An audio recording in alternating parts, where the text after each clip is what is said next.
श्री स्वामी समर्थ मंडळी सगळ्यांना.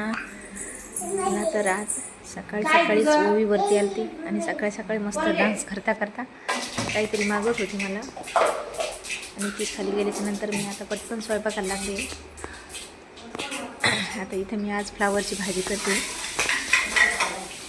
फ्लावरची भाजी आज एकच भाजी करेन म्हणलं तर नाही, त्याला दोन भाज्या लागतात रोजची रोज.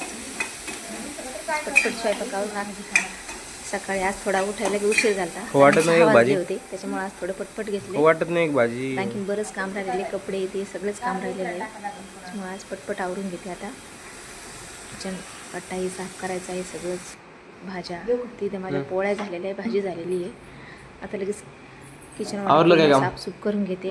आता बाईच्या जातीला हे सगळ्याच गोष्टी नीट नाटके केल्याशिवाय काही आपल्याला सुटत आणि जोपर्यंत सगळं स्वच्छ होत नाही तोपर्यंत आपल्यालाही मनाला शांतता वाटत नाही. सगळं जेव्हा स्वच्छ होईल तेव्हा सगळं बरं वाटते. तेव्हा जेवणही जातं, तसं जेवणही करावं वाटत नाही. आता आणखीन देवपूजा बाकी आहे. आता हे सगळं आवरून घेतल्याच्या नंतर लगेच देवपूजा करून घेणार आणि देवपूजा झाली का लगेच कपडे.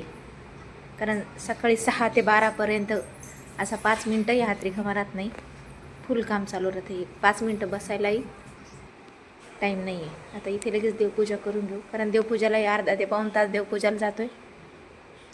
बराच टाईम लागतो पूजेला बी. सगळं आवरूस्तोवर सगळं नीट नाटके करेपर्यंत टाईमच जातं. आणि त्याच्यात आता उन्हाळा काम बी असल्यामुळे दिवस कुणीकडं उगतो आहे आणि कुणीकडं माळवतं काहीच कळत नाही आहे. पण तरीसुद्धा सगळं काम करावंच लागत आहे. कोण करणार आपलं काम, आपल्यालाच करावं लागणार आहे. तर बघू शकता इथं माझी आता देवपूजाही झालेली आहे, सगळं काम आवरलेलं. कारण मी कळसातलं पाणी रोज बदलते आहे. तर इथे लगेच जेवण करून सगळं रेडी काम करू, जेवण करून